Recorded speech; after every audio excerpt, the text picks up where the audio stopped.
Olá, que bom estarmos juntos mais uma vez. Espero que esteja tudo bem com você.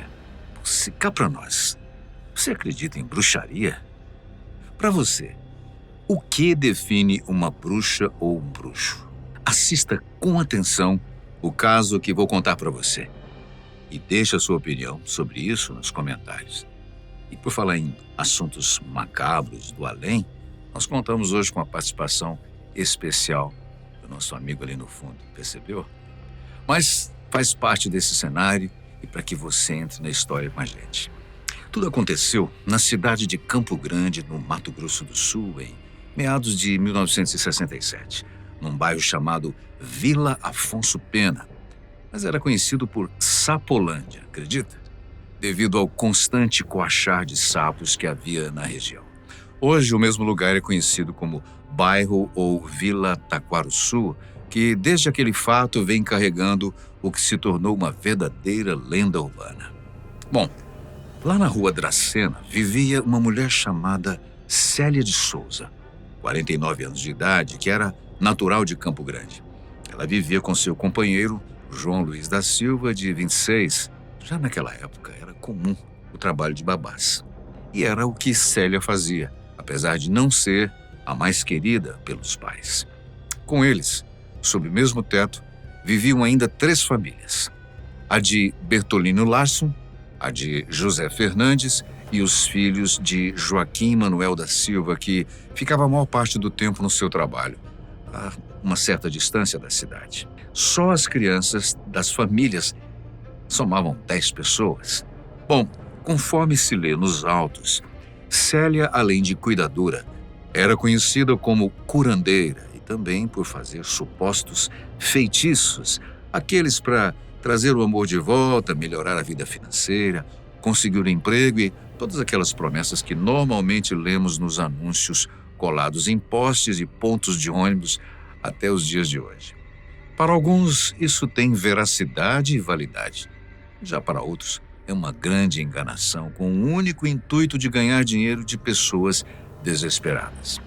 Pois bem, no dia 11 de janeiro de 1969, 2 homens entraram na delegacia da Polícia Civil no bairro Amambaí. Um deles era José Fernandes e o outro, o seu cunhado Bertolino Larson. Esse último, pai de uma das crianças que supostamente haviam sido vítimas da denunciada. Eles denunciaram Célia de Souza e o seu companheiro pela prática de macumba, que era o termo mais comum na época, por negligência, maus tratos e abuso, além de responsabilizá-la pela morte de 4 crianças. No mesmo dia, a polícia se dirigiu até o endereço citado pelos denunciantes e deram voz de prisão a Célia e João Luiz. Sem ter como resistir, ela mesma foi quem informou os policiais onde estariam os corpos. No fundo do seu quintal, sepultadas em covas rasas com caixões improvisados. Àquela altura, praticamente todo o bairro já sabia que algo muito estranho estava acontecendo, dado a movimentação de policiais e também jornalistas na residência da mulher, que era vista como uma bruxa.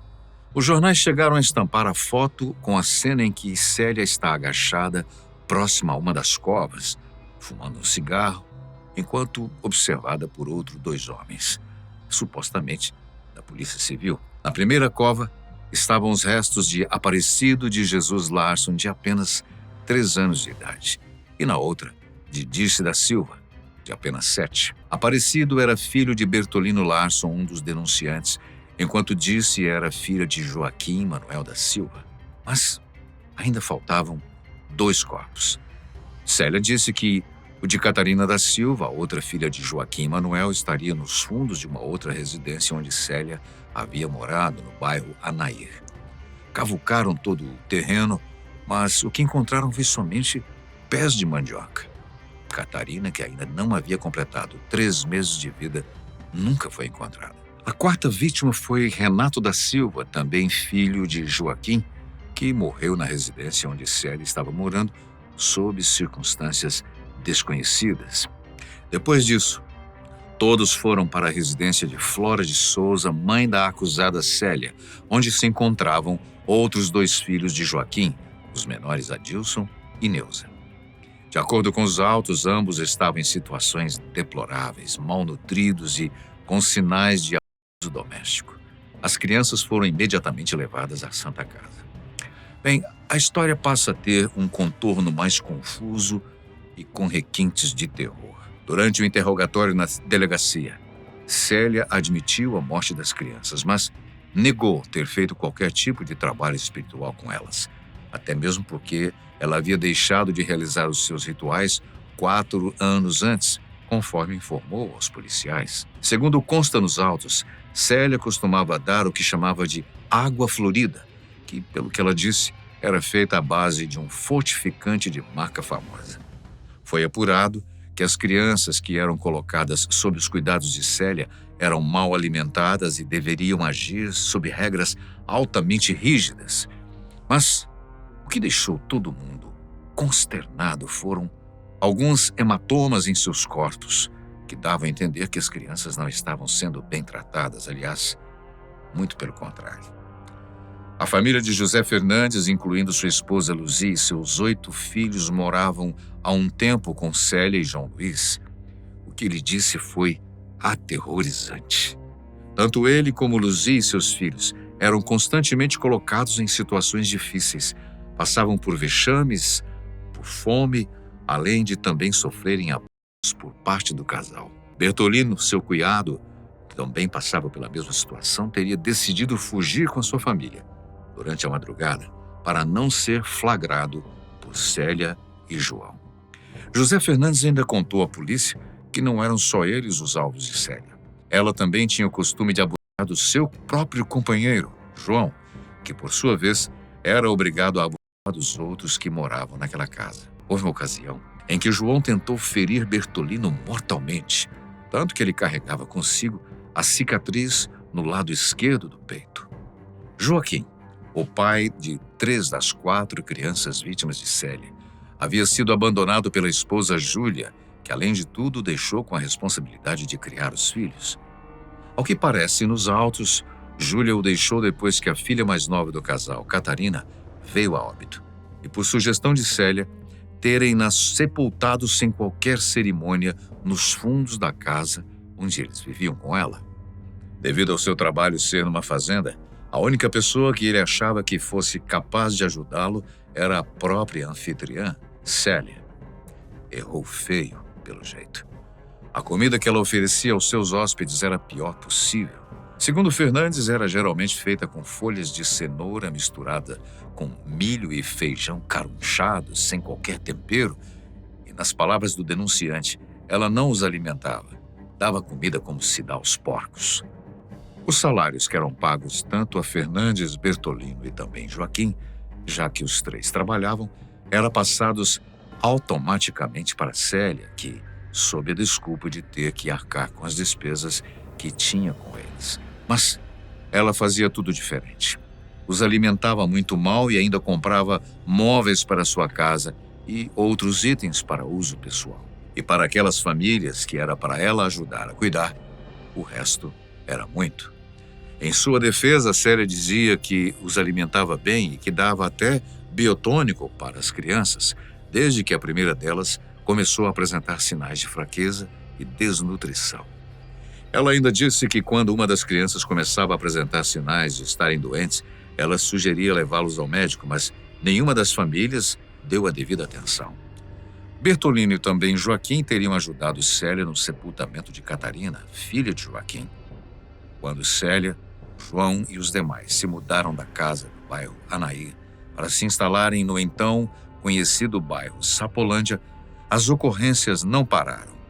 As outras crianças faleceram no novo endereço e, como vimos, foram sepultadas no fundo da nova casa, assim como aconteceu com Catarina. Aliás, o outro filho de Joaquim, Renato, também faleceu no antigo endereço, mas, como foi o primeiro a falecer, teve um sepultamento digno. Sobre usar o quintal como cemitério clandestino, Célia disse ao delegado que isso teria sido sugestão de uma das mães que, por sinal, nem foi interrogada. João, companheiro de Célia, disse em seu depoimento que quando se amaziou com ela, já sabia que ela fazia saravá, termo que usavam naquela época para as pessoas suspeitas de prática de macumba e que ela também tinha o costume de levar crianças à casa dela para curar e cuidar. De acordo com ele, no final das contas, Célia não cuidava das crianças. Pelo contrário, era muito rude com elas e as tratava muito mal, não oferecendo alimento digno e muito menos conforto. Segundo ainda informou João, Célia também o agredia quando ela achava que ele não estava agindo corretamente. De fato, naquela época, era comum as pessoas terem medo de quem praticava rituais como saravá, a macumba ou cubu, como também diziam, já que acreditavam que, com algumas poucas palavras do ritualista, as suas vidas poderiam virar um verdadeiro inferno. Por isso, até pouco tempo atrás, era comum as pessoas procurarem pelos videntes, pessoas que alegam falar com espíritos e saber sobre o futuro de qualquer outra pessoa, para várias coisas: atrair fortuna, atrair amor, encontrar pessoa desaparecida e até confessar, tentando buscar perdão no mundo espiritual. Por isso é que as denúncias contra Célia demoraram a chegar na delegacia. O medo falava mais alto que a razão. Todos aqueles que foram ouvidos pela polícia disseram sentir medo de Célia. Eles a taxaram como uma pessoa sem paciência e violenta. A apuração foi conduzida por um tenente da Polícia Militar, que na época servia como delegado especial. Concluiu o inquérito com base nos depoimentos de testemunhas e dos investigados e também do laudo de exumação das ossadas e a cópia de uma reportagem feita pelo jornal local na época. No meio da investigação, surgiu uma acusação séria sobre Bertolino. Ele foi acusado de ter abusado de uma de suas filhas. Bertolino, então, de denunciante, já que ele acompanhou José Fernandes até a delegacia para prestar queixa contra Célia, foi rebaixado a réu. Portanto, em 31 de janeiro de 1969, a promotoria apresentou denúncia contra Célia de Souza, João Luiz da Silva e também Bertolino Larson. Célia foi acusada de lesão corporal seguida de morte, ocultação de cadáver e curandeirismo. João, pelo mesmo motivo. Bertolino foi enquadrado por abandono de incapaz, ocultação de cadáver e abuso contra vulnerável. Mas a grande decepção para todos na época foi a soltura dos três acusados. Em 24 de maio de 1971, ou seja, apenas 2 anos depois, a Justiça, por meio do juiz Milton Malulei, decidiu que o processo era um amontoado de incongruências, contradições, dúvidas e desgraças. E diante disso, Malulei escreveu: é princípio no direito penal que, para a absolvição, basta a dúvida. Eis que a dúvida sempre resolve em favor do réu. No entretanto, para a condenação, a acusação via da imputação há de resultar cristalinamente provada. Bem, ele disse ainda que os documentos somente trazem 2 autos de exumação relativos a menores, Dirce da Silva e Jesus Aparecido Larson, nada existindo nos autos com relação aos menores Renato e Catarina, mencionados pela acusação. E o que provam tais exames quanto às lesões sofridas pelos menores, atribuídas pela acusação aos mencionados acusados? Nada. Simplesmente nada. A liberdade para os 3 veio no primeiro dia de junho de 71. Depois disso, ninguém mais soube o paradeiro de Célia de Souza e nem de seu companheiro, João Luiz. Ela, no entanto, ganhou ainda mais fama e passou a ser chamada de Bruxa de Sapolândia pela população de Campo Grande. Bertolino preferiu ficar na surdina durante muitos anos, até o seu último dia de vida, que foi em 2012. Segundo dizem, ele teria falecido em sua própria casa após um acidente doméstico. E para você, a justiça foi feita? O que será que aconteceu à Bruxa da Sapolândia? Conte nos comentários e aproveite, nos diga o que você acha sobre esse assunto. Muito obrigado pela sua companhia, sempre tão especial. A gente se vê no próximo vídeo.